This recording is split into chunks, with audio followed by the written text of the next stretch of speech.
Hello, friends, and thank you for joining us once again for the podcast that you've been waiting for, Till Death Do Us Blart. And the good news is, let's just start off by saying, still got the original 5. Nobody died. No losses. Yeah. Let's just, can we get a fucking round of applause? Yeah. Statistically, one of us should have goosed it. But we didn't. 2016 has just been taking people out left and right. Yeah. I thought for sure I wasn't going to make it, and I thought maybe Guy wasn't going to make it, and we were going to be the 2, and then it would be a fresh-faced new, like, Saved by the Bell, the new class, a lot of familiar faces, but some new blood in there, too. But no, here we all are. Here we are again. Griffin McElroy, Tim Batt checking in here from Aotearoa, God's Eye, New Zealand. Who would we be speaking to if you had beefed it in the last 12 months? Thank you for asking. Excellent question. For me, it would be Stuart Wellington, who many might be familiar with from the Flophouse podcast. I have informed Stuart of that he is in the line of succession, and so he routinely sends me care packages to make sure I'm as healthy as can be. That is not true. a joke. That's 100% true. He could be poisoning the care packages because he's trying to muscle in on your spot on deathBlart. My God. That's what I'd do. Oh, God. I would do President Barack Hussein Obama, because he's going to have a lot of free time next year, like starting from now on, and I think he would have like a lot to share about the film and his insights. I like that. I would be replaced probably by Nick Sampson, co-host of the Walkout Boys podcast. I see you guys are going a sort of more of a traditional route of like podcast hosts and comedians and good friends. And I need to lay mine down officially because mine's very soft and a changing target. So I feel like this is the contract being signed right now by me saying it out loud. Oh, okay. I refuse to engage in this ridiculous exercise because I don't know. I'm definitely gonna last another year at least. I'm not conceding even the idea that I could go within a year. Even just saying this is like the opposite of a called shot. Like somewhere death just went, huh? Oh, guys next? Cool. It's just an insane way to start. Hi everybody. I know it's tough out there right now. I know it's hard. We're recording this on November 14th. It's going to come out on Thanksgiving. That's in like fucking 10 days. It might get worse. It's probably pretty rough out there right now, and we're starting off saying like, "Boy, I hope I don't die." We are in the middle of some pretty severe earthquakes and storms here in New Zealand as well. It's miserable. Not to make light of that, but when I knew we were 2 days out from recording this show and I saw reports of earthquake in New Zealand, I thought, oh, here it go. I DM'd Spicy Tim call of the news. immediately. So, like, are you guys okay? Are you all right? There's a lot of people reaching out to Tim from America. Montgomery's phone was firmly on the hook. It's quite funny, actually. A lot of people addressing me directly through the Facebook for our podcast. Very good stuff. Anyway, we're all here. We're all here, although I will say there was a point where I was watching Paul Blart Mall Cop 2 at 7 a.m. in the morning Central Time that I wish I had been killed by a tectonic plate shift because it was not good. I want to say that I'm very sorry. I mean, a lot of stuff has happened, mostly bad over 2016, but part of it was I just had a baby daughter, and this was her first movie.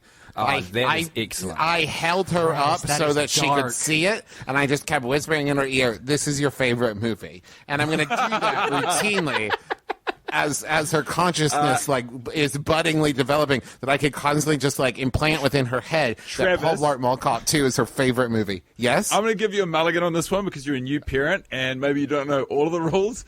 But I think literally brainwashing your child to worship Paul Blart Mall Cop 2 is not officially good parenting. I would say it almost goes the other way. Listen, it's cutting edge stuff. I get that. Yeah. I realize that sometimes fringe science can seem like a bad idea at first, but then eventually it's psychology. You know what I mean? That's how it all develops. When Freud started, people were like, I don't know about this, Sig. But then he kept doing it, and people were like, okay, cool. So maybe I'm blartizing my child. Now, what I love the most is that, like, I'm also my wife and I are expecting our first child here in a few weeks, and with all the rough stuff that's been going on, like, it's been the only source of comfort is like there's a little person there that I'm gonna raise up and try to build a person that can build a brighter future for themselves and for future generations, because ours really fucked it up. And Travis has taken sort of a different approach where he's like, let's just see what we can do. Like, let's see what we can do with this. What would happen How if we deep does the rabbit hole go? I don't know. Generation Y, and then after that comes Generation Blart, which is an entire generation of humans who've been brought up to believe Paul Blart Mall Cop 2 is the greatest film that's ever been made. And like, what does society look like? Right now, she thinks it's the only movie ever made. She thinks it's the only movie. She thinks that's what movie is. Yeah, Tim, you've got to dream bigger. We can shut off all other films and make it so that Paul Blart Mall Cop 2 is the only film that stands in the canon of human achievement in movie making. Wow. What does that society look like, Just a whole lot of Blart heads. It's like another Dark Ages where just other information is cast aside and you are burned at the stake for suggesting there's another way to use a camera and, like, lighting equipment. Yeah. Just everybody accusing everybody else's lips of sweating. It's a deep cut reference to my favorite line. Deep Paul Blart Mall Cop. Last night I watched this. I told my wife is sick, and I realized that I needed to watch this film, so I invited her on the journey with me. And 40 minutes in, the baby starts crying, and she ran upstairs like she always does to try to put it back down. And very suspiciously, like 15 seconds after she went up, she said, I'm not going to be able to get her back down. I can tell she's really up for good. I'm just going to have to lay down with her and see what we can, because I don't think she's going to, like, oh, okay. Paul Blart Mall Cop 2, a movie so terrible and unwatchable, you would rather be sick and tend to a crying infant than sit through the rest of it. Yeah, I would rather lie perfectly still than watch your movie, Kevin. Thank you very much. I know you worked hard. I also made Teresa watch it with me this year so I could see it through fresh eyes. And about 45 minutes in, she found every other excuse to not watch the movie. She started, like, doing dishes and cleaning the kitchen at, like, 7 p.m. And I was just like, wait, you're going to miss it. And she's, I don't think I'm going to miss it. I was like, okay, cool. Bye, baby. Did she see it last year, though? No, I watched it by myself last year. I think. I don't remember her. She was in the car with me for a bit while I watched it on my computer. I remember there was a scene where he, earlier in the film, a joke is set up that he has hypoglycemia, which is funny because of, as we referenced in the first pilot episode of this podcast, all the fat shaming is the central theme Huge of all the thanks comedy. To the internet, by the way, for picking us up for a second episode. I really appreciate that. But I seem to remember in that pilot episode there was discussion around Teresa feeling really bad that the ice cream was going to get... Paul Blart approaches an ice cream when he goes into like a sugar coma, like his blood sugar drops, and it looks like he's going to steal an ice cream off a kid, but he actually lets the drops fall into his mouth. And I remember her being very worried about that. Thank you, because I appreciate that, because I know what's going to happen is someone's going to start this show and they're going to listen to the 2 episodes that for them are but like moments apart, whereas for me it's been 365 days and I don't remember a single fucking thing we talked about in the last episode. Moments of Blart. Thank you. So I'm Justin McElroy. Oh yeah, I'm Travis McElroy. I'm Griffin McElroy. I'm Guy Montgomery. And I'm Tim Batt. Okay, it sounds like we're signing off. Hold on. It sounds like we were signing off. That's not the end. Okay, well, that's going to do it. See you next year, folks. I fucking wish. I was about 15 minutes in this movie, and I'll be honest, I was kind of looking forward to it because I remembered the first. I remember the first was one too. was like not wholly unpleasant, and as you guys can probably attest, watching things repeatedly gives you a new appreciation for it. And I thought, well, I'm going to see this kind of like fresh. The terrifying thing that I realized 15 minutes in, I realized that I remember this movie with perfect clarity. I remember every moment watching it felt like I had just watched this moment 5 minutes prior. See,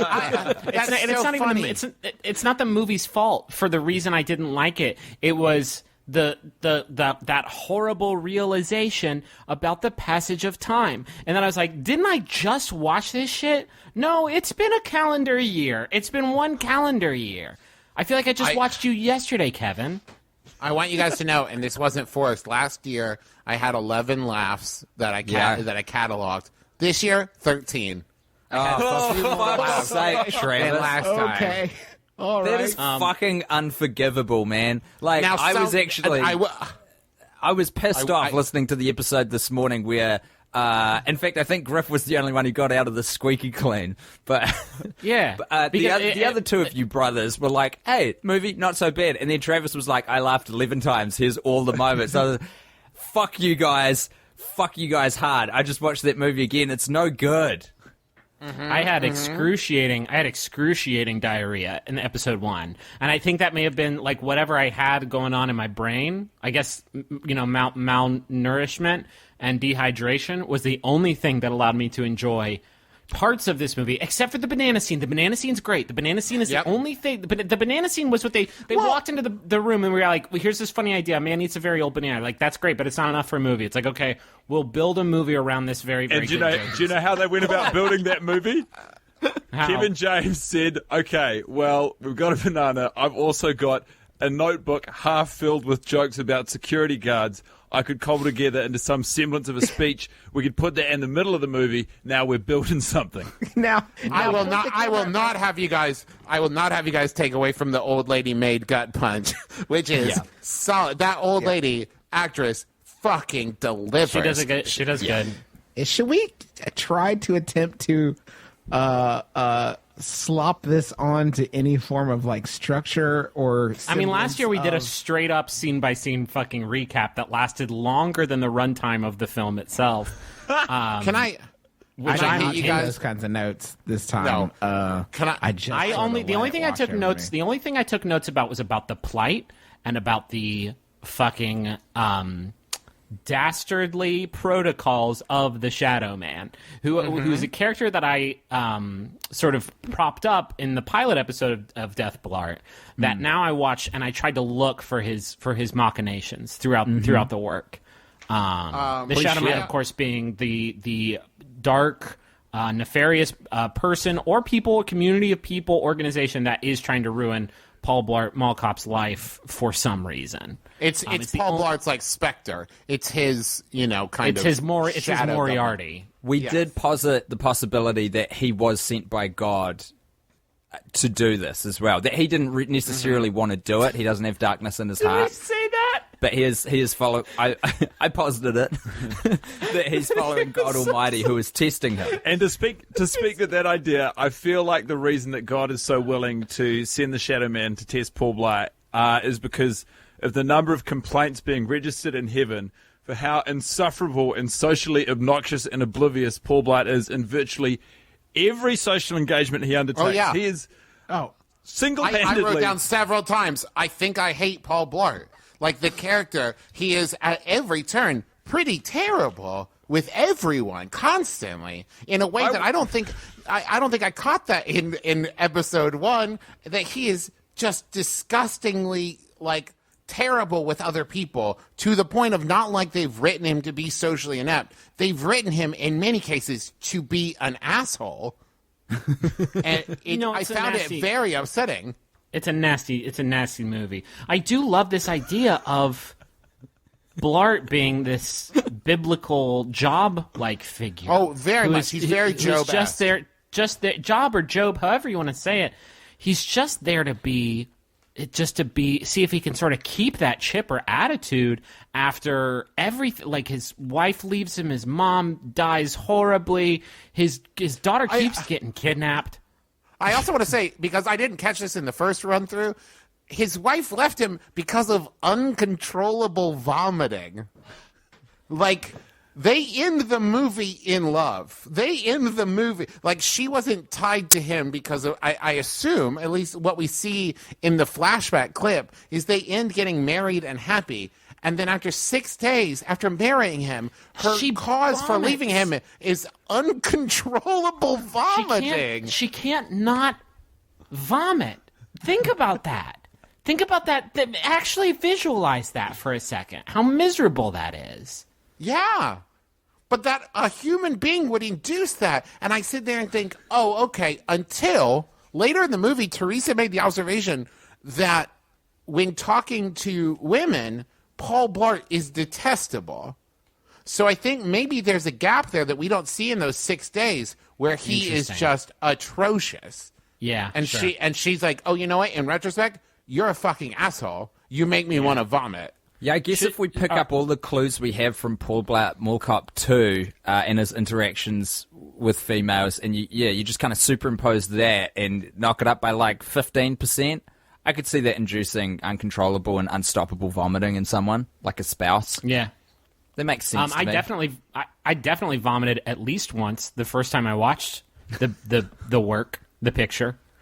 Should we I mean, what do you want to do, guys? Because I didn't do my homework. I didn't listen to the pilot episode. Because honestly, fellas, that sets a bad precedent for me for every following year going forward. So I don't know what we do here. Should we just talk about what happens in the movie for our new friends, our new folks who are getting on board now at episode 2? I feel like what we can say to those people who are listening this far and have skipped episode 1 is don't be like Griff. Do your fucking homework. I would love for all 5 of us to vote on who will give a plot synopsis, which will last no longer than 2 minutes. And my vote goes to Justin McElroy. Okay. You know what? I second. There's one for Justin. That's 2. Yeah, I think you're going to go ahead and carry this one across the 100-yard line for us, Juice. Okay. So your time starts now.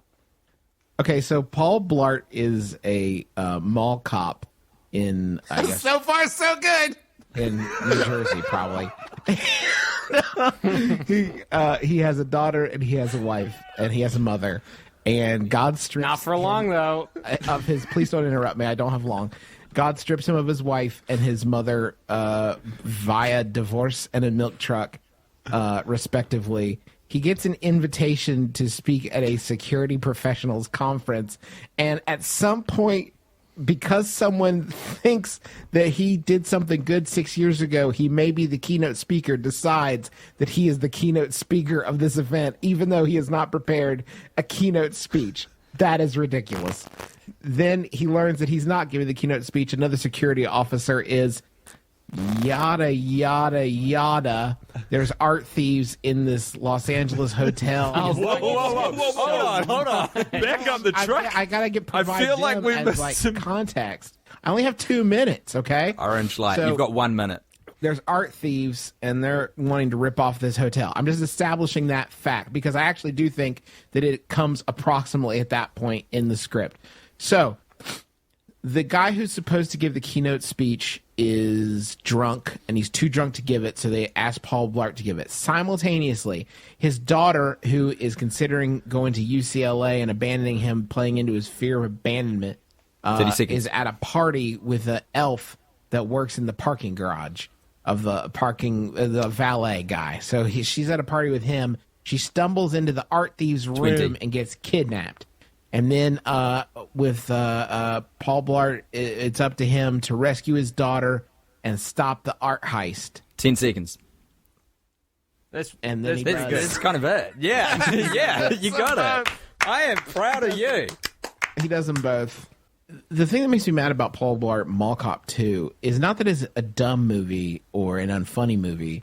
It is both. But there's no consistency to the character itself is not he's not funny, and there's no consistency to who he is as a human being. To wit, he grouses about the possibility of having to give the guy who parks his car $1 and then throws all of his money on a craps table without even knowing the rules of craps. I mean, literally all the money he has. I mean, what sound should I make if we're retreading ground from episode 1? Probably. That was pretty effective, Tim. That was good. This is the sound I make. Here's a different one then that I noticed just this fresh year. Guy's obsessed with security, right? Obsessed with safety. he makes a huge point of this in his day-to-day life. He's obsessed with protecting his daughter and protecting himself and being safe in all things, except then he steals a Segway from a very polite man who's asking him to just provide a driver's license and then refuses to, and then drives it into traffic. Like, there's no consistency to this person, this thing.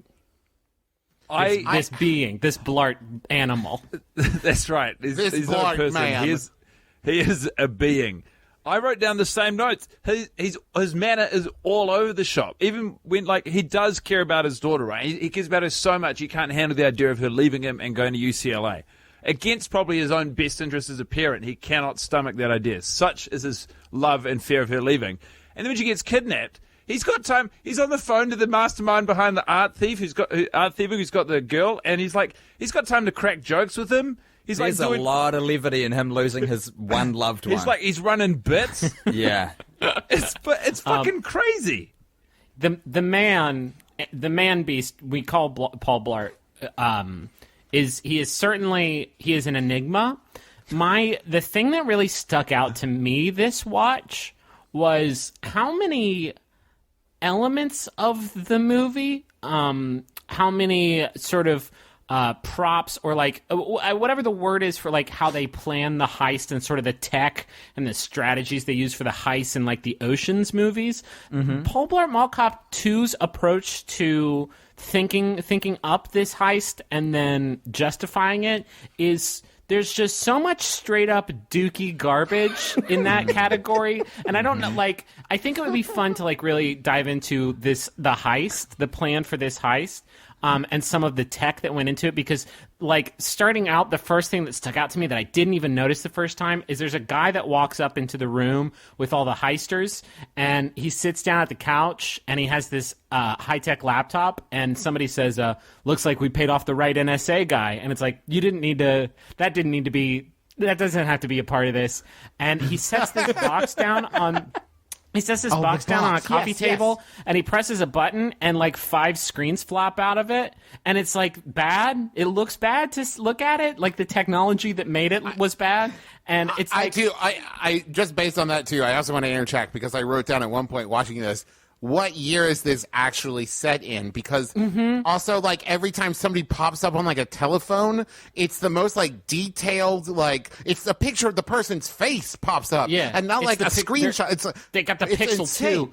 too. But this fucking laptop is, like, looks like we paid off the right NSA guy. And then this high-tech laptop is like, guys, you're not whatever it is that you're trying to be. Have him pull out a fucking Lenovo Yoga from his fucking backpack. That'll do. Get a Surface Pro 3. That'll do. There's another, right after he opens that ridiculous laptop, which really fucking bothered me this time. It looks like something that someone used on like Battlestar Galactica. It's the original like 70s one. It's nonsensical. Immediately after he does this, their plans appear on the hotel television that is framed into a wall. Like there is, like, first off, your computer has 5 screens. You couldn't spare one of them to let people look at it. And also, why are you using energy to hack the TV in the hotel room? They also do a thing with like the fucking Hank dude walks in and says like, we've had a few noise complaints, and there's like a second of tension, and they're like, I guess that's why we hired you. And it's like, no, what they would have said is like, don't be an asshole, Hank. Like, fucking, what are you?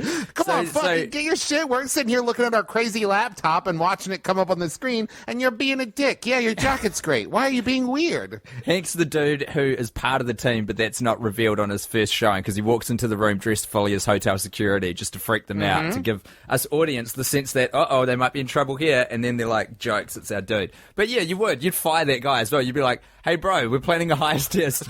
You've quit fucking around. Like, get the fuck out of here. When he comes in this okay, it is literally a blue jacket and a name tag and a black tie and white dress shirt. And he says to him, you don't want to know what it took to get the real deal.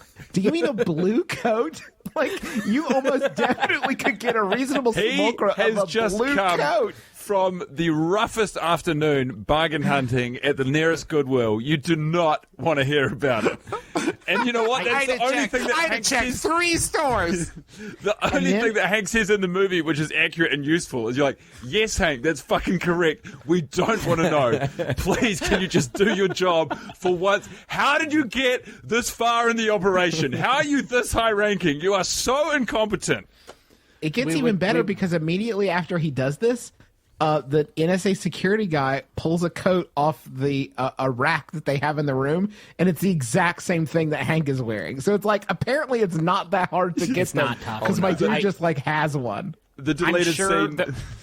I'm sure that we talked about this in the last deathBlart, but we would be remiss talking about the heist operation if we did not really do a deep dive into sort of the crux of the whole plan, which is the USB jump drive that you plug into the art holder, you plug into the art case, and then all of a sudden you can take the art from it. It is. Did they ever justify it? Because I assume that what you're doing is bypassing some kind of weight sensor or some kind of motion okay, sensor no, or some kind of like Stop it. invisible. Stop it. No, Travis, that means it worked. The fact that you just said that means this dumb thing they did worked for you. That's the fucking crazy. No, I'm going to put no. Let me be clear. I took 1,000 logical leaps to get to that. That was This is not like this makes perfect sense. The jump drive doesn't have a fucking like Microsoft Word document on it that's like, all right, art machine, turn off. And then you plug it in and it's like, oh, I got it.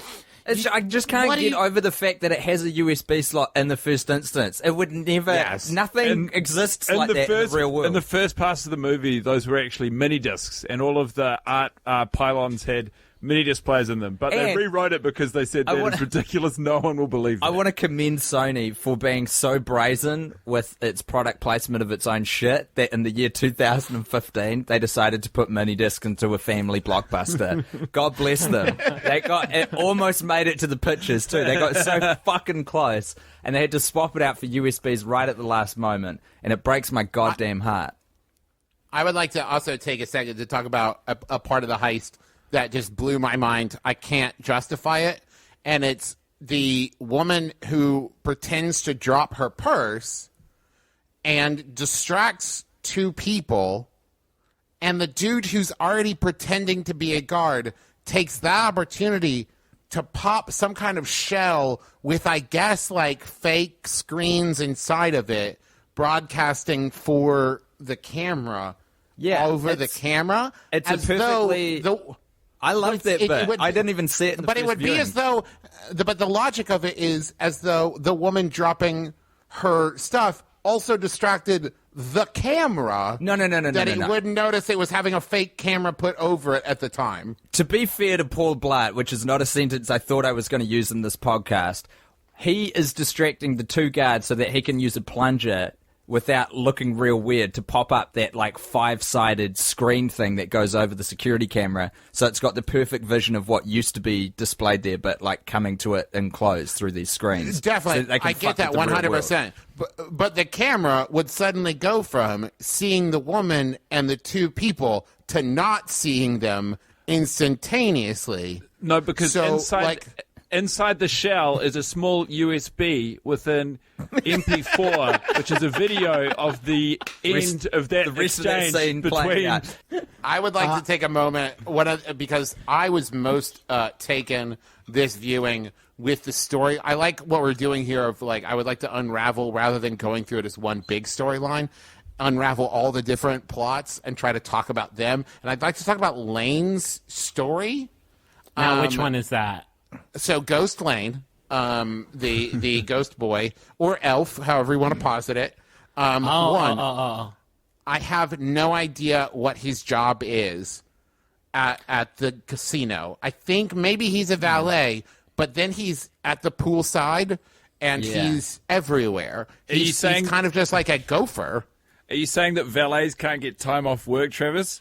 In your deranged fantasy, do valets just work 24 hours a day and aren't allowed to take a break? No. Now Travis is justified here because he buys Paul Blart's daughter a snow globe from the Wynn gift shop because it's all that he had access to. Oh, he yeah, makes it very clear that he has been stuck at work the entire time. and that's why he bought her a snow globe from the hospital, from the gift shop at the hotel.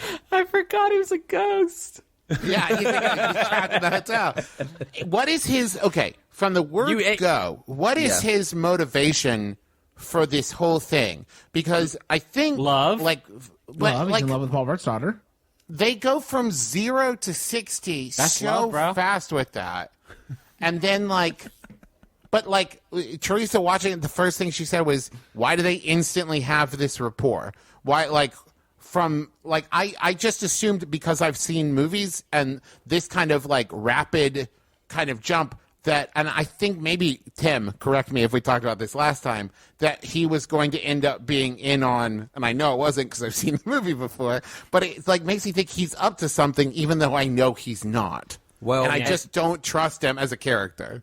After a few round robins of solidifying and clarifying this theory, we arrived on the fact that he was actually a piece of artwork himself, being a ghost, the hardest thing to steal, which is why we had to take Maya, Kevin James's daughter in the film, onto the helicopter because we knew that Lane, you can't grab him because he's ethereal, and the only way that he'll go onto the helicopter to be taken as a piece of art is to grab his love, and then he will chase that. So we either need to watch a different movie next year or replace all 5 of us, because hearing these things makes me think fuck y'all, we got it in one. The first episode was the perfect companion piece to Paul Blart Mall Cop 2, and I don't think I'm going to be able to fucking get back there. I don't know what headspace I was in 2015. Man, I would like to hypothesize. I'd like to pose a theory that I think makes the whole Lane storyline for me this time make complete sense. And that is that Lane is actually in a concurrent but completely separate Van Wilder-style movie in which he does not work at the casino. He is there he picked up a shirt and a name tag, and he's there to meet girls, and that's why he's throwing a wild party in somebody's suite. Because what actually made sense to me this time, because I know last time we were confused as to how they ended up in the the villain's suite, I think they're partying in the villain's suite, not realizing he's still there. That is so because true. That's the right. No, I think that more than that, Lane would know that he's there, and that's the high stakes moment of the National Lampoon's Van Wilder hotel version of the movie, right? It's we're going to have this crazy party in the presidential suite while it's still being occupied by organized criminals. Lane was just an ordinary junior in college until one day he got word that there was a free suite going at the Wynn Hotel. How did this happen? How did those 2 children walk from the party into the crime room? Once again, to retread what happened in the first episode, we did arrive at the theory that the entire hotel is a 3-bedroom Airbnb. So there are no hallways or corridors. Man, we're funny. That's all this episode is. Me just reminding you guys of the comic genius that is in the pilot episode. New idea. Don't replace all of us. Don't watch a different movie. I think just each year we should do an episode about the previous year's episode and how good it was. Okay, all right, guys. I'm sorry. I have the movie pulled up. I want to walk you through the flow as it literally happened. Okay, yes, please. Okay. Back into the left. Go for it. Beat by beat. I'm seriously. I'm jogging through this with my mouse. Okay. Lane is at the party that he is throwing in the hotel in this abandoned suite. Right. He gives a thumbs up to some friends, walks over to a door, opens the door, and he is literally in the suite. Right? And here's the thing that trips me out probably the most. One, they're pretty good criminals. They're not going to book both of the rooms next to each other because that's got to be irritating when you're planning your fucking art heist. Secondly, they didn't. I'm looking at the deadbolt on the door and it is not closed. This is a honeypot. They were damn it, Hank. Listen, let's get into some human trafficking. As long as we're here, if any teens walk in, they're ours, and we'll just get them as a bonus because it is basically inviting teens means to walk in to their crime suite. What if the party was so well executed and publicized ahead of time that that's the thing that actually brought the criminals in? We've been looking at this whole operation backwards. Like, what's his name? Neil? Vincent? The bad guy. Neil McDonough. Vincent? Neil Sounds like a McDonough. bad guy name. There you go. That he is actually attracted to, like, high-stakes situation. Because he puts so much work into developing the character. There's, like, a real physicality to this villain who's in this really bad movie. And he's just such a good actor that he couldn't help himself but really wrap a good, solid, contextual, layered character around himself. And I reckon that he's come to this theory that the reason why this guy's in the life of crime is he's kind of started off as a kleptomaniac as a teenager, and he's just got addicted to the adrenaline, and now he seeks out parties being held in hotels and tries to arrange art heists while there are security conferences being That held. makes perfect sense, because on top of all that, he also escalated his own stakes by planning the robbery to occur the day before they change all of the security on all of the artwork in the hotel over. Which is just such a needlessly, it's like, why would you wait until the day before? It doesn't make any sense. Well, And they run late. that's the earliest they could get. That's the earliest they could get the suite. It was booked up till then, and they're like, okay, well, this is gonna be tight. But Yeah, they're criminals who are dabbling in human traffic, but I'll tell you what they're very respectful of. That's other people's hotel bookings. What is their code of ethics? I'm looking at the screen showing the reservation for the criminal because Paul Blart Holy shit. asked it to be pulled up. The name on the reservation is Norbertine Shipping. The phone number is an 800 number. The address in the address field says Hamburg, Germany, because that's what addresses do. The requests on the room are corporate booking, VIP. That's it. That's the big request that he has is corporate booking, VIP. Yeah, That's maybe perfect. And the attention to detail in this movie, man, I really tip my hat to the art it department. may be Vincent's part of ratcheting up the stakes for himself is that he's got a very laissez-faire attitude towards booking his hotel rooms in which he executes his crimes now. So he just rings up and he says, I need the most expensive, I need the penthouse, I need the presidential suite also, I need a teenager to be having a party nearby, I also need this to coincide with a lot of police presence or security guards if you can't do the cop thing. And additional to that, here are some scant details for my booking. Hamburg, Germany, VIP, corporate, that'll do. I will arrive at dawn with my Amex. right away, sir. Right away, sir. Your usual, yes, sir. I want to talk. I want to talk about another. The plot contrivances in this movie are just phenomenal, and the one that I want to talk about that really got my goat this time is the way Paul Blart finally finds a foothold with the criminal organization that has kidnapped his daughter. He sees a young man wearing a guard's uniform, and he can detect from the guard's uniform that it is not authentic. And here's how he does it. He looks he says that the buttons on the uniform have a kind of brass that uniform company has not used for 18 years. So it cannot possibly Because of humanitarian be his. reasons. Because of humanitarian reasons. Thank you, Paul Blart, for trying to put a joke in, even though it's not a joke. Good Is it like attempt. rare earth minerals? What the fuck are you talking about? They're blood Those buttons. are conflict buttons. Yeah, but he says that because of that, it can't possibly belong to this young man, so he has to be a traitor. So the way Paul Blart imagines jobs is that you get a uniform that you buy yourself and keep it forever. So he is suggesting that, like, somewhere there's an old man that has had the same uniform for 18 years, as though, like, no, probably they just let somebody else have this guy's uniform, or they replace the uniform. You don't own your own and just bring it to work with you every day. It's ludicrous. And the Paul Blart that is also a universe, scene though, that, like, they own everything themselves. That's why they've got a weapons convention where you walk around and look at all the toys yourself, because apparently these people get given, I don't know if there's like a slush fund or something, but it's like, here's your uniform money allotment, and here is your weapons fund. And then you just go out and spend that, which I think is a great way to approach security.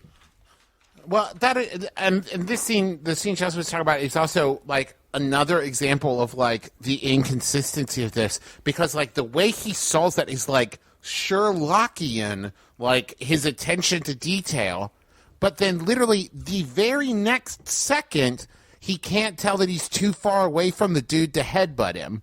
Like it made me, I'm not going to lie, really mad. Like I got very angry at that moment, irrationally so, where I was like, wait, hold on.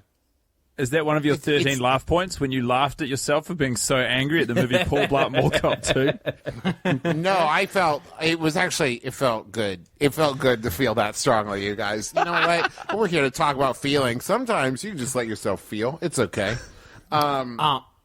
We mentioned what's his face? McDonough. Oh man, I forgot his Ocean's damn 14. name. Neil Vincent. Neil McDonough.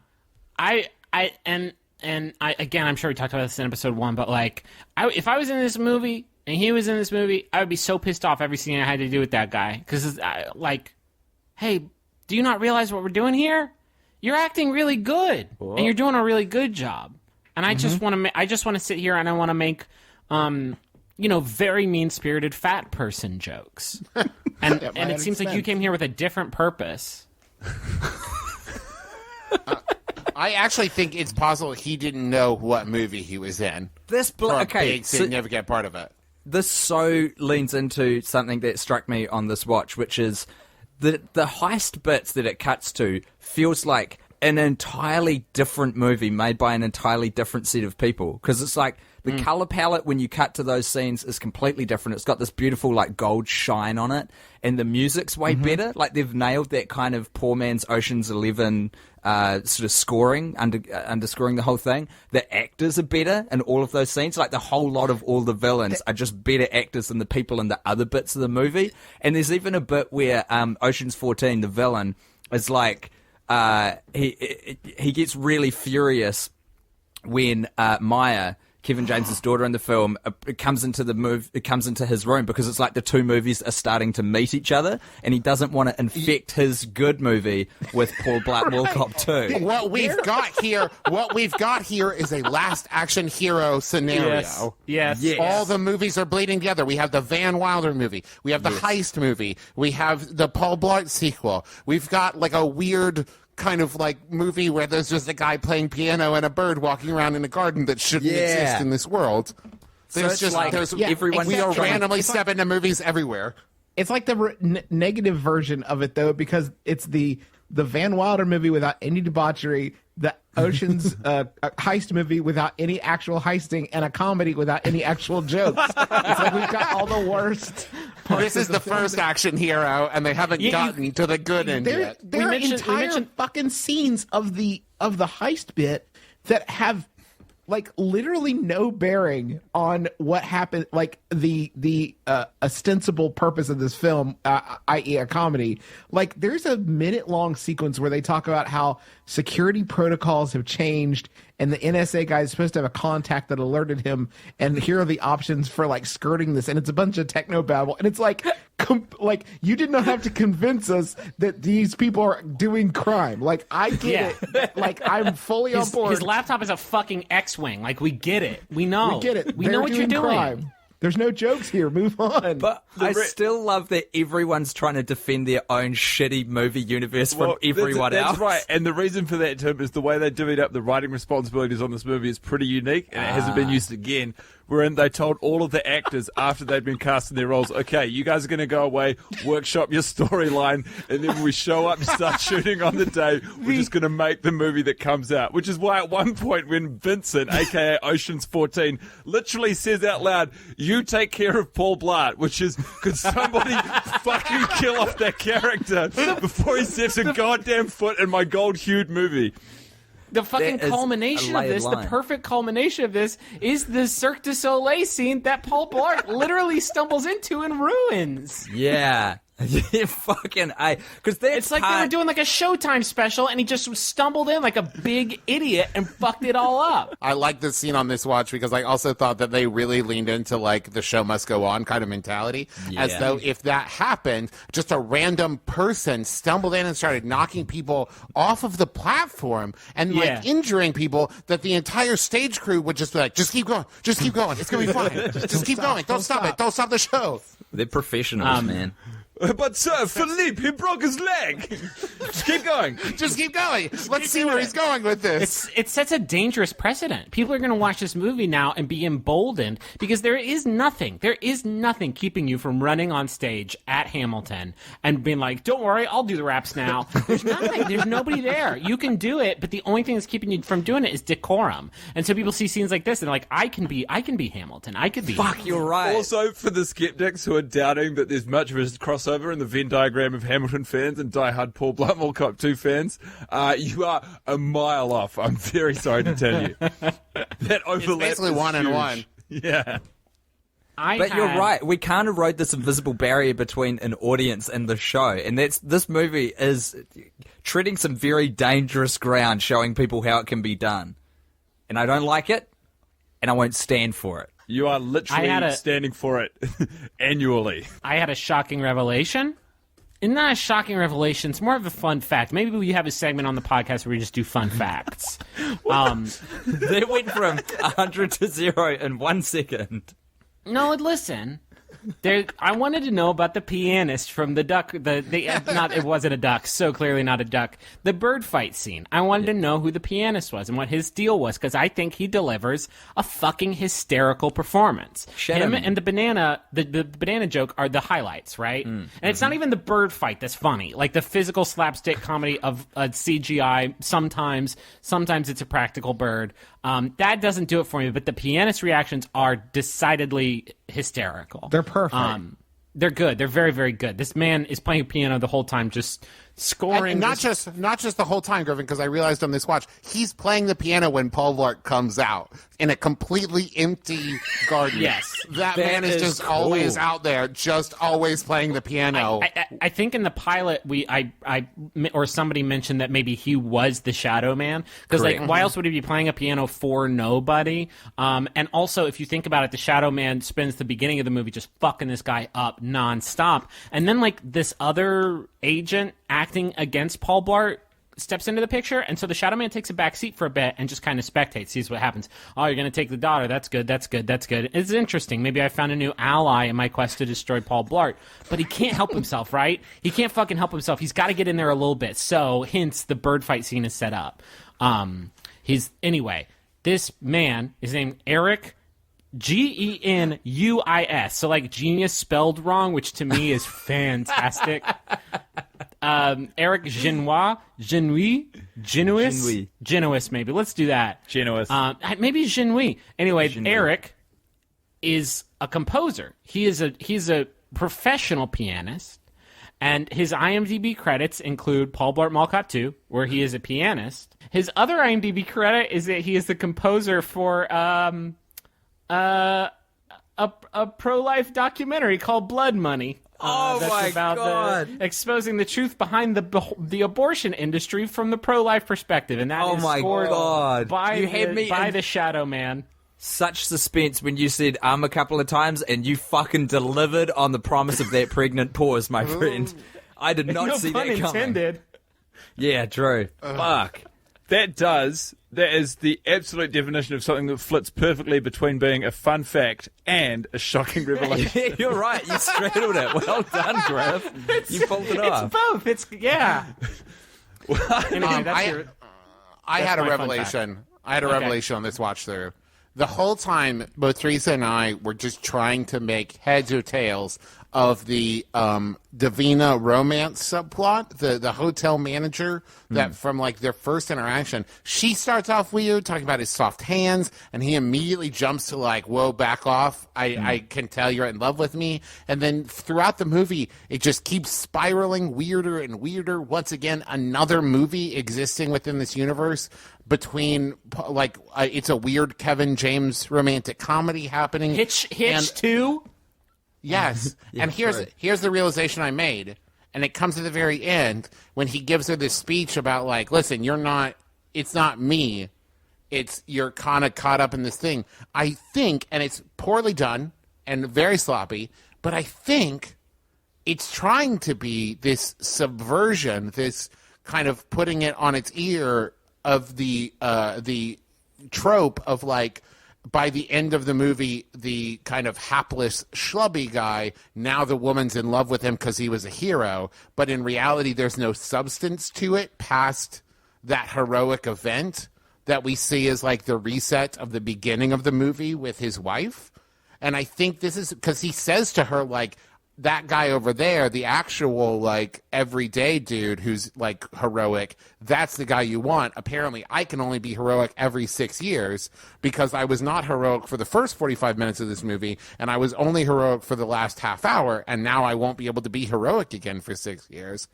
And it's this weird kind of moment of, like, oh, okay, you're not actually in love with me. You just kind of got caught up in the moment. You should go over and be with him. That was almost... It's beautiful, like, yeah.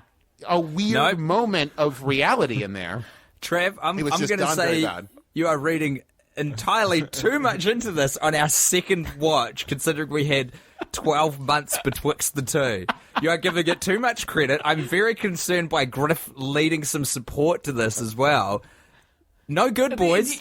We are in a desert. We are in a food desert right because now. Here's the and we're thing, just this trying doesn't... to It doesn't even make sense because if the movie ended there, maybe you would have a point, but it doesn't. It keeps going, and he meets and instantly falls in love with a bespectacled cop. I don't think you call it bespectacled when it's shades rather than spectacles.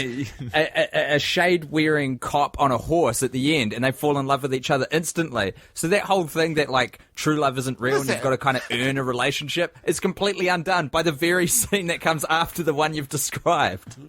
I said I led off saying it was not well done. I think maybe it's what they were going for, and they really missed the mark pretty hardcore. But, like, that's the only justification for that whole subplot I can come up with, is that they were trying to set up the expectation that these two people would end up together like they did in the first movie. Oh, no, just kidding. That's not actually the case. Weren't expecting that, were you, audience? Well, by Tim's book, you should have distanced yourself by about a half a meter more. Or in America, as you say, half a meter more. Good understanding of the imperial system. This may be a bit thirsty considering it's only our second rewatch, but I did want to highlight one of the most bizarre shots in the entire film. And this is really, if you're listening along at home, you're really going to want to jog through and find this hit. There's a scene towards the end of the film where Paul Blart needs to get to a helipad with some expediency. And the security guard that was supposed to give the keynote speech, but then got drunk, but then miraculously, completely 100% sobered up, inexplicably, arrives on the rooftop with this insane grappling hook that fires, I mean, what appears to be basically a quarter mile between these two things. And it turns out there's a knot in the rope, which is, like, so fucking wild. Like, what? But that's not the point. The point is that we need to get back to this fucking knot. Because did he use this grappling hook and then get fucking lazy when he was winding it back up? Get a fucking knot in there? It's completely nonsense. There's no way in which, and the way it fires, there would be no way for a knot to, like, go through the gun. Totally. Because it's steel as well. It's like woven steel, so it would actually be hard to put a knot in that rope thing, that steel rope. There's two shots where on the helipad tower of the there's one where the grappling hook lands, and then there's one after Paul Blart swings onto the rooftop via zip line, right? And in both of these shots, there is a gun. There's a person holding a gun. You only see an arm coming in from the left side of the shot, holding a gun, pointing towards the tower where Paul Blart is swinging from. So what we have here is someone who is, first off, completely inexplicably hired to guard the edge of a building on the roof, pointing out for possible zip liners from an adjoining tower. And This is your moment, Duck. this is your moment. And then when Paul Blart fucking zip lines onto this rooftop, this gun does not move. Like 20 feet from this guy, a large gentleman wearing a like police uniform, basically, zip lines onto the Doug, this is what we hired you for. Yeah, this is. I would like to literally edit in. I want to edit in just a cut to a guy's face saying, "I'm gonna have to call this in." Like just something where he reacts, but he's not ready to like make a decision based on the information he has at hand. He needs a higher up to tell him what to do here. to make the call. Yeah, exactly. Yeah. That is not surprising to me. This might once again play into Vincent Ocean 14's, the building of the impossible stakes that he wants to create for himself, because this is a recurring thing in the film wherein he is all of his henchmen who he's hired, handpicked presumably, all of the Dougs of the world, literally are unable or unwilling to take any initiative. Every time the goodies are trying to run away, I call the Blarts the goodies or whatever, which is wrong. Because I was literally rooting for Vincent to kill off Paul Blart during this watch. But like every time anyone makes an escape, literally everyone stands around and waits for Vincent to be like, go after them, shoot them. They have take no care of autonomy them. whatsoever, to the point where they're kind of just robots. So Doug is following orders. Right. He's like, well, I don't know why the boss wants me to do this, but I'm going to do my job as best I can. Do you think the baddies have to start every day with a briefing from Vincent that's like, okay, now remember everybody, I'm going to need you to inhale once every 4 seconds and exhale on the offbeat. I'm going to need you to water up roughly 3 liters for the Don't forget day. to eat. I need you to put some food in your mouth. I actually had the thought, and I don't know that I've ever had this thought about... I've never had this thought about anything or anybody, fictional, anything. But I had this thought after Paul Blart, Mall Cop, incapacitates, like, the 9th person after they pull a gun on him, and then he says a catchphrase. A catchphrase is a strong fucking term, but he says something, and then he deploys his trap or uses his ridiculous electric fork weapon, whatever.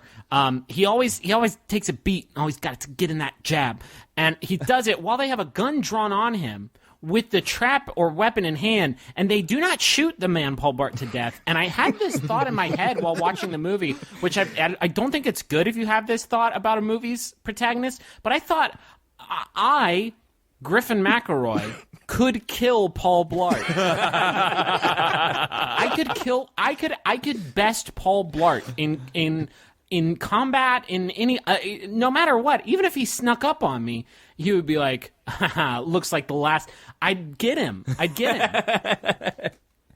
You wouldn't lose a moment's sleep over it. No, despite would. murdering the solo dad, it's still like worth it.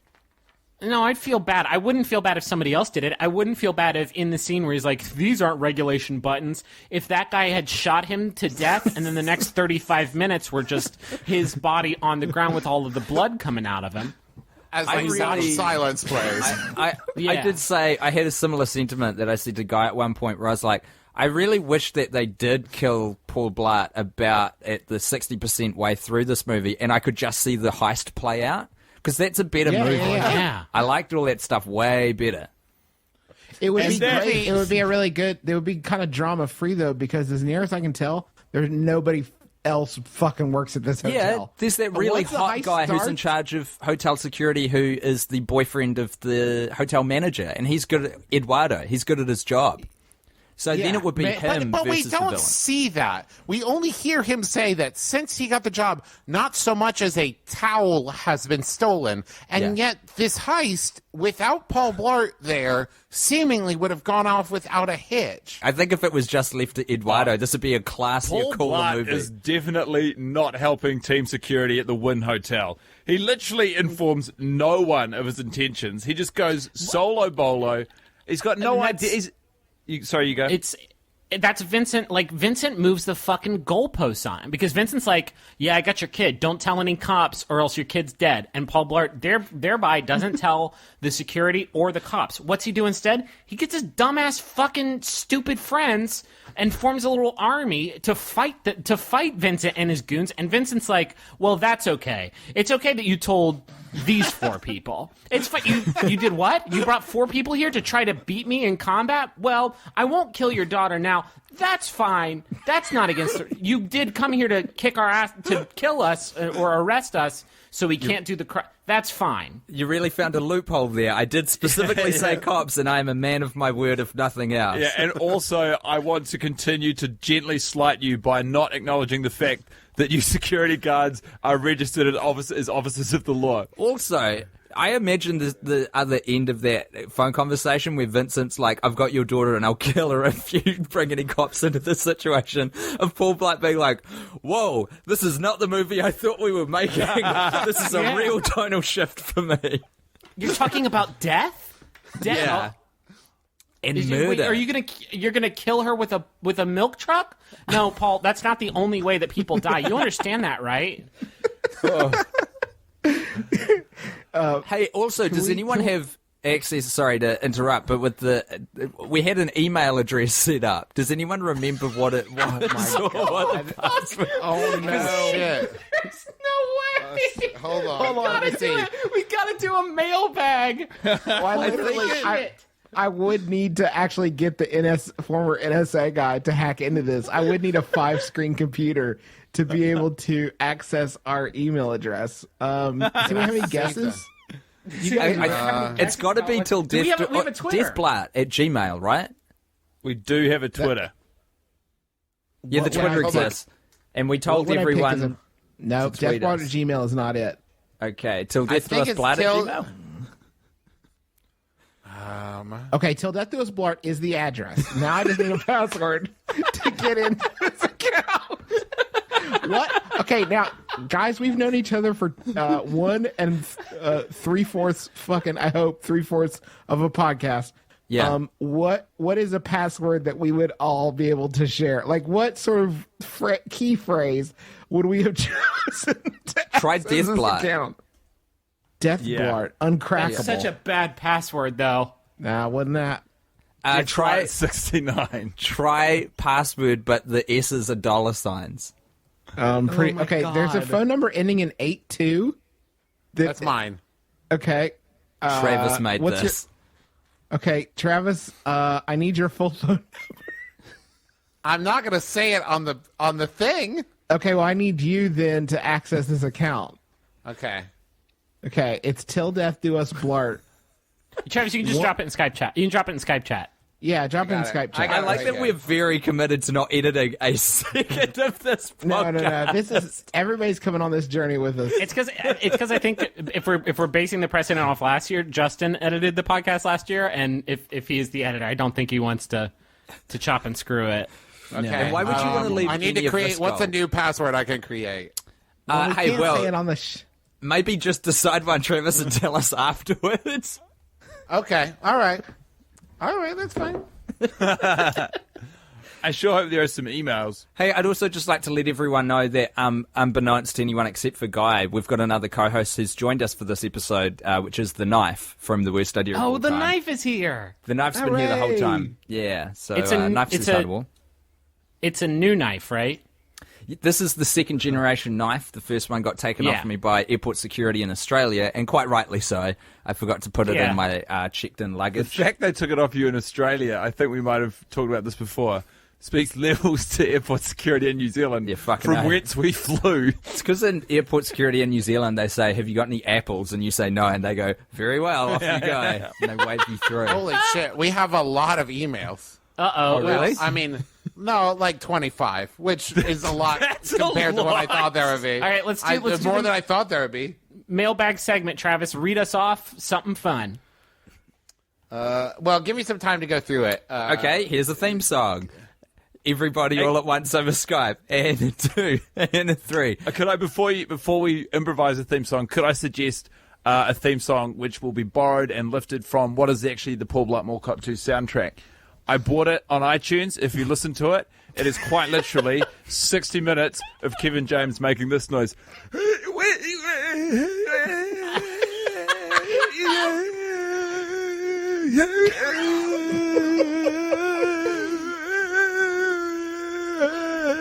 going. I'm booting up the camera.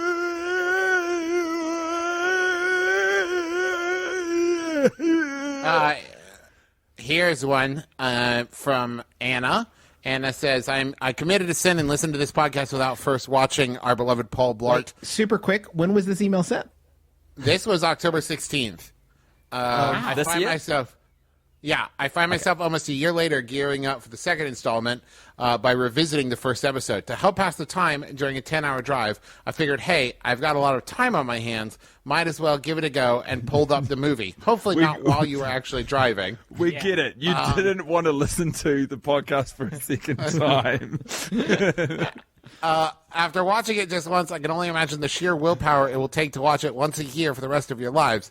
So I felt the need to personally thank you, Fi, for doing what most would never dare to try. And that was from Anna, who chose the name Maya Blart's #1 fan. We'll say it's once a year. It's not the most grueling thing. Can people She's certainly stop- resourceful. Don't thank us. No one needs to be doing this. It's not like we're taking it off someone's hands. This is Well, no, in a sense, we're not taking it from anyone's hands, but we are shielding other people from it. So we are doing a public service in that regard. Tim and Guy, I gotta say, when I watched this movie last year and we did this podcast and we talked about it, I felt like I had a sliver of an understanding of what you guys go through on Worst Idea.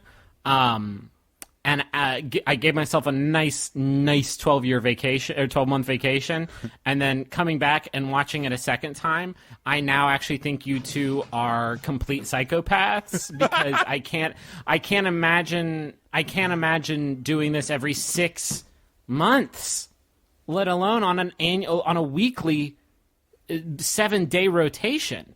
welcome it's to unimaginable. the fucking party, Griff. Come aboard. We've just it's not pulled up a room it's not a at the party. Wynn Hotel. No, it is, because life's what you make it, Griff. If you decide that watching a terrible movie once a week and just keep watching it for a year with your pal is what that's going to be your thing, then you're in that. It's unchangeable. So if you can't change the circumstances, you got to change the internal. You've got to change the self.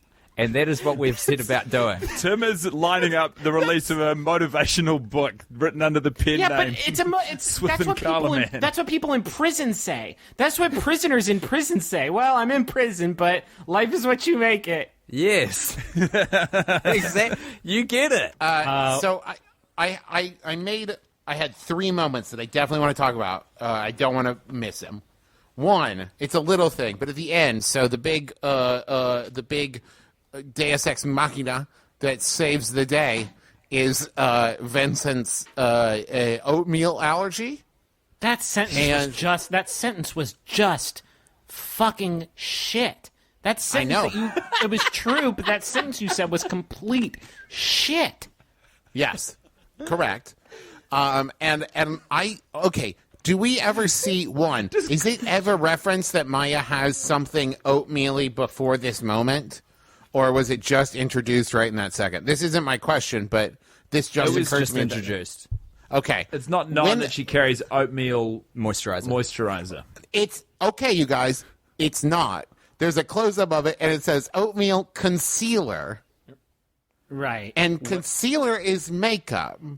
And oatmeal is used in lotion. You don't put oatmeal in makeup that you put on your face. Maybe it was something that you put on your unsightly oatmeal to hide it. I guess. It's just all I can think is like oatmeal lotion is a thing. Like, why did you make it? It's like they went oatmeal. I can't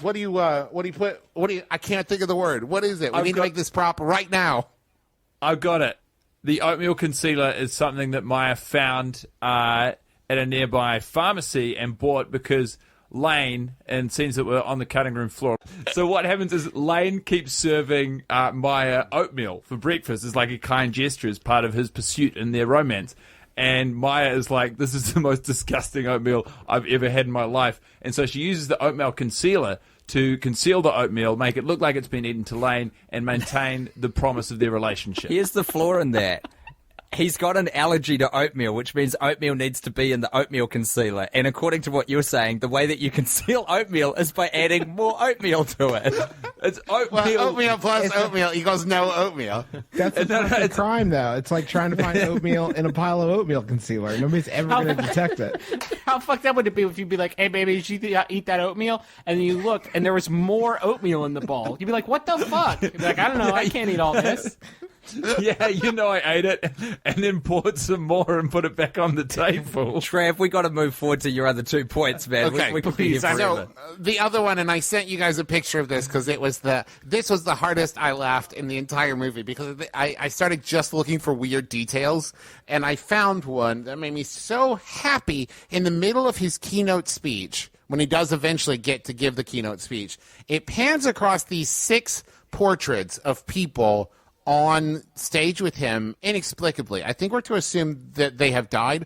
Now, one of these portraits is, I read in the IMDb facts, Gary Coleman, who in his adult life did end up as a security guard. It is Gary Coleman. I said to Guy, wouldn't it be funny if that one was Gary Coleman? And Guy said, it's not Gary Coleman. And I said, but it would be funny because he did become a security guard at one point. That is According a to IMDb, fucking it is. good gag. But also at the other end of the portraits, there's just this dude with what looks to be a long white photoshopped like wizard beard. Like this is a doctored picture. It's very clearly a doctored picture, and it's not referenced. Like somebody just had a really good time designing what this portrait that was going to be on stage for this moment was for no reason. Do you know who has the best time on all Happy Madison productions? The art department, without fail. They've never been given so much budget and so little care from on high. They are literally goofing the whole time. I reckon that person's like a David Carradine type person, some kung fu master that we just don't know. Because if they put Gary Coleman in, they've probably got other inside jokes in that portrait. He looks wizardly. I think this may be Erasmus, the anti-Shadow Man.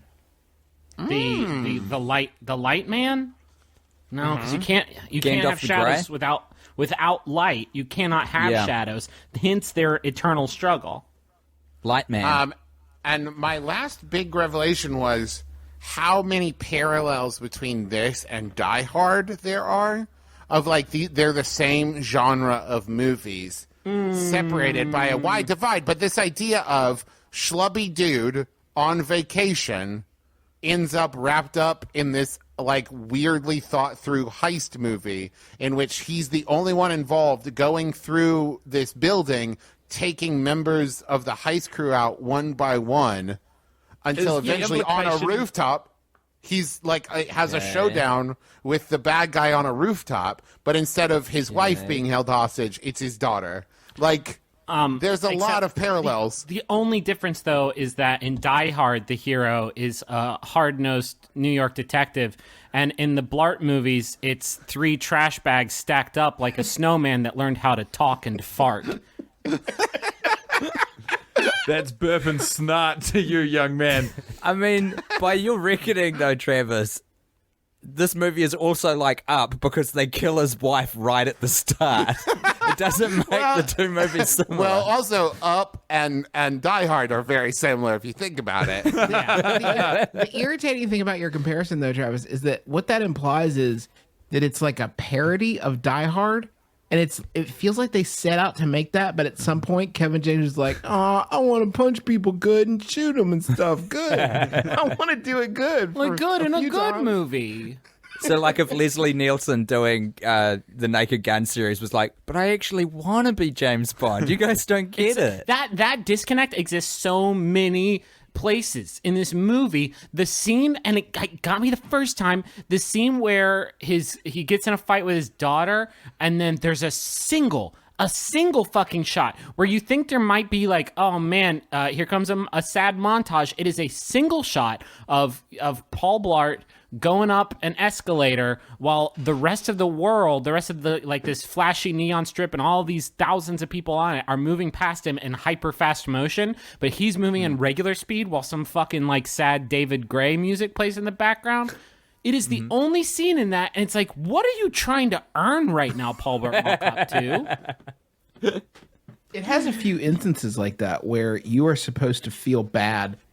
There's one specific scene where Paul Blart is spying on his daughter in the hotel, and she catches him and is basically like, hey, fuck off. That sucks. Like, what are you doing? And she says, go away, because that fucking sucks. And he goes away slowly, and there's like sad piano music, which is the way a competent filmmaker tries to build sympathy with its protagonist. It's like, no, Paul. That moment that you're talking about, I literally said out loud to Guy, they haven't earned this. Yeah. I know exactly the moment you're talking about. Like, I'm supposed to look back. She wants to move away. Yeah, he's a fucking monster. He's a terrible dad. I thought that, like, throughout. I just kept thinking, like, oh, he's a terrible dad and probably was a terrible husband. Did you nudge your infant child and point that out to it as you said these things? I just kept saying, I will never be like this. Except I want for right you to now, know that, once a year. except for this moment. But there was also, I think the thing that's so frustrating about both of those things that Justin and Griffin just mentioned is, like, they were attempting to do these subtle things of, like, underscoring and the way they shoot the thing. But then there's also, like, moments, for example, when he, like, walks up to the craps game and accidentally bets all his money and loses it, where they have ADR in someone saying, the fat guy ruined it. Like, they just are so, like, it's as if there was a heavy note session in which the only note they kept receiving is, we're worried people won't get that he's a loser, and we really need you to lean into it, like, 10 times harder. I think they misunderstood what using that emotive kind of piano music does. And they're like, well, look, as long as we have 5 breaks of piano music lasting at least 15 seconds each, people will sympathize and relate to this character, and we can literally treat him like a garbage man for the rest of the film. That's a great approach to filmmaking. Very, like, paint by So numbers. just buy goodwill by playing that sort of emotive piano music and then cut loose. So this is like, if we end up on a rooftop at the end with the bad guy and the good guy, it doesn't matter what we've done up until then, it's a Die Hard movie. And it doesn't matter how we treat the character, as long as we have 5 short pieces of piano music, it's emotional. I like this. It's very Happy Madison. The whole thing is literally, and this is what I love. This is what I love about Paul Blart Mall Cop 2, is you miss 100% of the shots you don't take. Tell me more.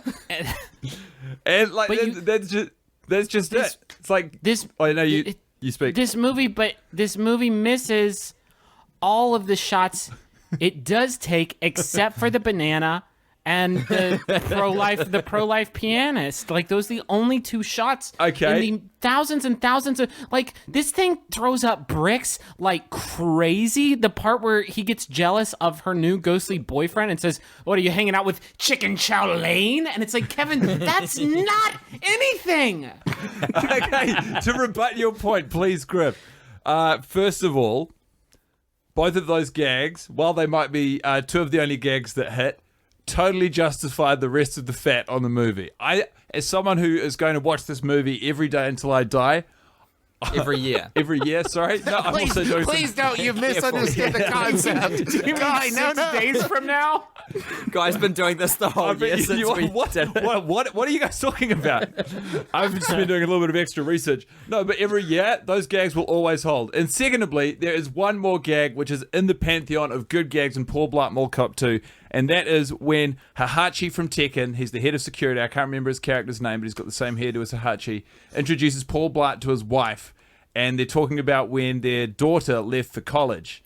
And the wife says, I just blast Sarah McLachlan and walk into the cupboard and hug her jerseys that she left behind. And that is a beautiful line of dialogue, perfectly executed year in, year out. I'm Three sorry, shots there's out other- of 3,000 is not a bad percentage. See, I'm going to beg to differ. The old lady getting punched in the stomach. Lady getting punched. Is a The old lady getting punched in nightmare. the stomach. No, it's amazing because he says, I need to call you medical attention. And she says, no, that's not necessary. It just distracts from the pain of my arthritis. And it's that is fucking choice. The other one that definitely works is when he is talking with a security guard who says that this is the person who I would say cruelly, if she knows anything about Paul Blart, Donna, I believe is her name, hints at him being a surprise keynote speaker. And then she says, yeah, of course it's going to be you unless a RoboCop walks in the room. And Paul Blart says he would stand down for RoboCop. And she says, he's not real. That's very. And he says, no, he's not real. And he says, but I would definitely stand down for him. And then she reiterates, she takes a perfect beat, and reiterates, he ain't real. And it's like, yeah, it's really funny. It gets me every year. I will say, I also want to stand by the moment at which the head of security at the casino is talking to the hotel manager, and she talks about like Paul Blart thinking she was hitting on him, and I believe his line is, "Overweight people use humor to achieve affection," and it's just stated in such blunt, like know very that one. scientific words. It's just the weird, blunt way that they say it that it's so funny to me because there's no nuance to it whatsoever. Just quickly, if we could revisit the RoboCop exchange, that is the perfect piece of comedy writing because she literally opens up the offer that RoboCop could possibly walk into the lobby. She is the one who lobs this up as like, within the realm of the conversation we're having, if RoboCop did walk in here, you would step down for him. And then he yes-ands her by going, absolutely, I would step down for RoboCop. And then the ultimate power trip on top of feeding him the lie that the one thing he wants might be in his grasp when it absolutely isn't. She goes, and by the way, you fucking idiot, RoboCop is not real. I didn't realize also the first time I watched it, there's a callback to that during the Cirque du Soleil thing. She's in the audience and she says, "Is this real?" And it's like, yeah, it's okay. Okay. All right. Well, you made it. I see. I get what you try. I think I understand the structure of it, the thing. I want to see this email that guy found on the inbox. Oh, yeah, look, this is an email, boys, because as you'll well recall, at the end of our pilot episode, we all did example reads to help sell ad space to keep Till Death Do Us Blart alive. Okay. And soon after that, we listed the email address. And I suppose that it's on us that we didn't put the two things together, that we would be so good at reading false ads and people would be so good at writing emails that they might converge. But on the 27th of November, Last year. 2015... Oh, no. We got an email from Jesse and Tasha Wilson with the header advertisement. Hello. I was impressed by your advertisement abilities demonstrated in your outstanding podcast. What do I have to do for Lovecraft Brewing to be the official beer sponsor of the Till Death Do Us Blart podcast? I was thinking something along the lines of shipping you all a case of beer each near next Thanksgiving. And yes, I'm completely serious about this. Cheers, Jesse Wilson, owner, head brewer, Lovecraft Brewing Co. Guy, this is why I don't give you any sponsorship responsibilities on our podcast. You've just given them the entire cow. You just did it, while yeah. charging them nothing. Deliberately. You've withheld no brand names. You've announced their full Christian and surnames on the podcast. Look, you are withholding nothing. Well, we have no chips left. This podcast is about to go out. Like we've missed it by a year, so I'm going to get through the backlog. Here's what and you we'll do. start charging next year. Whoever There was is no going to reality edit this in which we- podcast, we're going to bleep out those words and hold them to ransom until we get payment from that brewery. Yeah. I'll say this right now. I'm drinking a Dos Equis, and it is crisp, and it is fucking refreshing, and I cannot imagine that beer gets better than this. So I myself imagine am this- enjoying a delicious Bud Light. So fight amongst yourselves, beer brands. I drank Budweiser 2 days ago, and on the bottle, one of the parts of their blurb is literally, "This is the most expensive beer to make." They don't brag about the taste or anything. They just say, this is the most expensive beer that you can possibly make. Well, that's because they're huge, right? So they spend $100 trillion making 700 quadrillion bottles of it. They're going spending real the nominal most, on the but- figures. Yeah, it doesn't say per bottle. I think that's a fine place for us to start closing up the vault for another Closing year. up the cadaver God, of yeah. Philadelphia's Blart. Well, time of death. Well, it's 10 p.m. here. I don't know what it is where you guys are. Fast approaching 420. So, Tim, you listened to episode 1. How did we wrap it up last time? We did that ill-conceived ad read at the end for Make Believe products. I think that's a great idea. Oh, really? Yeah. No, I don't want to do that. Did we do last time that we pitch what we thought Paul Blart Mall Cop 3 should be? No, I don't think so. Oh, that's Okay, a good because one. I That's had a good outro. I had one that Well, can we kind all of work? came up. Can we all work on it? Yes, let me pitch you the beginning of it. It came up organically on My Brother and Me. And the basic framework of it that we didn't go in depth in is that it takes place in Hong Kong, and it co-stars Jackie Chan as the head of security in like a Hong Kong like super mall. But I have no idea like what kind of like a Mall of America style thing. But whatever you want to justify it in the Paul Blart Mall Cop universe. I have no idea what the bad guy is, what they're trying to solve. But I imagine it might once again be people trying to heist a mall. Wait, so you just want Jackie Chan in one of these movies? Is that it? Yeah, that's all Well, you're this saying. is based off the fact that we learned on My Brother and Me that he is a Segway aficionado, and that every movie he buys a Segway and then gives it away to someone on the crew. And this got me thinking that I would love to see a Jackie Chan Segway movie. And then, of course, that logically led me to Paul Blart Mall Cop 3. I have a pretty good idea for this one, and this is going to seem like kind of a big change. But how about we don't have fucking Kevin James in the picture, and it's just Jackie Chan as Paul Blart, and we don't let Mr. James anywhere near a film again. Yeah. This is very Fast and the Furious 2, in which Vin Diesel did not appear. Yeah. That's And then what he I'm was. I suggesting. like this. Yes, but maybe Lane is back in it, and it's a prequel to Paul Blart Mall Cop 2. And Paul Blart Mall Cop 3 actually happens between 1 and 2. And I it's see. Lane's origin story working with Jackie Chan. It's a betweakle. Exactly. A classic betweakle sequence.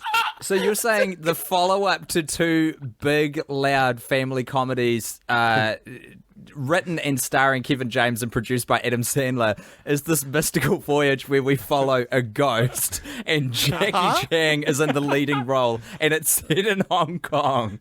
And maybe I it's like like it. 1785 Hong Kong. Like this is not modern day. And this is how Lane became a ghost. This is how his spirit got trapped in a statue. Your pitch was that you wanted to see Jackie Chan in a Segway movie, and you decided It'll still be a Segway, Justin. It'll be a Segway, in but it'll be a terms of magical, mythology- ancient Segway. They're just gonna put a This horse's film- head on it.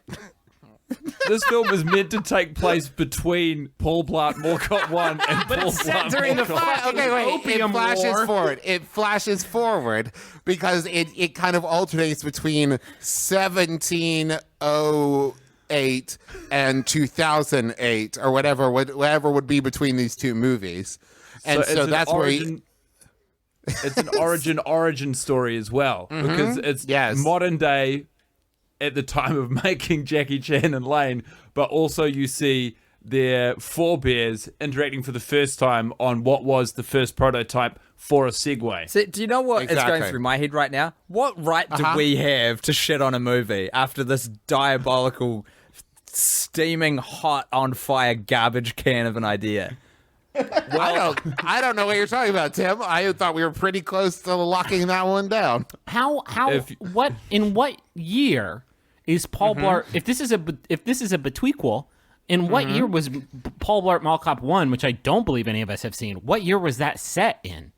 I actually think it was 2009 because they keep talking about 6 years Then between. Travi, 6 years how is it a between. prequel if it's set 200 years in the past? I told you it flashes forward. It's back and forth You gotta between the think two about time Travi. periods. You got to think about this stuff. You got to think Listen, about it. Can't just say things. I never claimed to have brought you a finished product. I brought you the ingredients, and I expected us as a conglomerate single unit to create the product from the ingredients I was bringing. One episode a year. You can't post up a rock. Jackie Chan sequel, I think if we just boil it back down to those two base components, Jackie Chan's in it. Can we just start there and work from there? Maybe it takes place in like Canada, but Jackie Chan's in it. I don't think we should take another pass at this. We'll always have next year, boys. Yeah, We'll get it next time. Okay, that's a good thing to leave off on. Objectives for the next calendar year. I'll put one up right now, and it doesn't have anything to do with the podcast, but just like hold it together. Hold it together. Grab it all. Bring it in tight, and just hold it there. I guess my commitment to you guys is to really formalize my pick in the event of my untimely demise on who will be replacing me in the circle. Mine would be that on the back of the conversation we've just had, I'm going to double the amount of research I'm doing. Paul Blart Mall Cop twice a day for 1 calendar year. I'm coming in prepared next year, boys, and I'm looking forward to it. Great. I'm very strongly starting to consider watching Paul Blart Mall Cop 1 as well before next year. Well, I feel like it could provide some depth to this conversation. That maybe we get a little bit of backstory, or maybe I'll try to write in my head what I think happens in Paul Blart Mall Cop 1 based off of what I know now. Please, He might. The only thing I would ask is please just find out what fucking yelling Foot Locker is about, because I would bet that's a callback to PB1. And it is completely unexplained. That was for the fans, I guess. I also want to find out why he just shouts Widdershins when he realizes nothing. that the art is being stolen. Yeah. It's not a thing. And I actually think he says Windershins, which is not a word. Widdershins is a word. But it is not an exclamation. I don't know. Maybe that's in Paul Blart Mall Cop 1. Email us and let us know. Griffin, can you please free us? I have an idea for next year's episode that I want to float really quick, and then we can end it. Okay. What if next year, instead of discussing the plot of Paul Blart Mall Cop 2, I host a role-playing game where we role-play Paul Blart Mall Cop 2. And we can play different roles, and somebody can be Paul, and somebody can be the daughter, and somebody can be, I don't know, the one with the cape. And we recreate the plot of the movie, note for note, scene for scene. I think it's within I'm reason into that. if we all watch Paul Blart 2 beforehand. I think that'll be part of it. Yeah, as long as we've just watched Paul Blart 2, I think we've got a pretty open palette. I think we And explore the multimedia we might have space. to take on. We might have to take on multiple roles. We might have to be ready to be multiple characters. Yeah. Because I don't know that 5 people can fully encompass the ensemble that's created in PB2. And then, we could incorporate the Shadow Man. And also, the good thing about this is that it would be very cathartic for us if Paul would die, if we could kill Paul and have him be dead. Great. We'll see. That's great. And that's all coming to you next year. Next year, look forward to it. Definitely going to forget about it. Well, here we are at the end of another episode. It's a lonely road ahead of us without each other, without Paul for another calendar year. But I know we'll get through it together, but not together because, again, the lonely road. Anything else y'all want to say before we sign off? If you're coming to us because you're Worst Idea fans, then you really should be listening to my brother and me. It's very good. And samesies, Mabim Bam fans. Worst Idea of All Time is one of 3 good podcasts. So you should be, if you're listening to more than 3 and it's not one of them, you're a clown. Be sure to tell a friend about Paul Blart Mall Cop. Tell him about Till Death Do Us Blart. No, because now the first one, the first season. well, now there's enough episodes to technically binge on, so they could listen to both episodes back to back if that's something they'd be interested in. If we've learned anything from doing the worst idea of all time, is that one of something is easily enough to binge on. Great. And happy American Thanksgiving, of course. Now, Griffin, course. give us that famous sign off. Oh, I actually remember it. Thanks for listening to Till Death Do Us Blart. Not today, Death. Nailed it.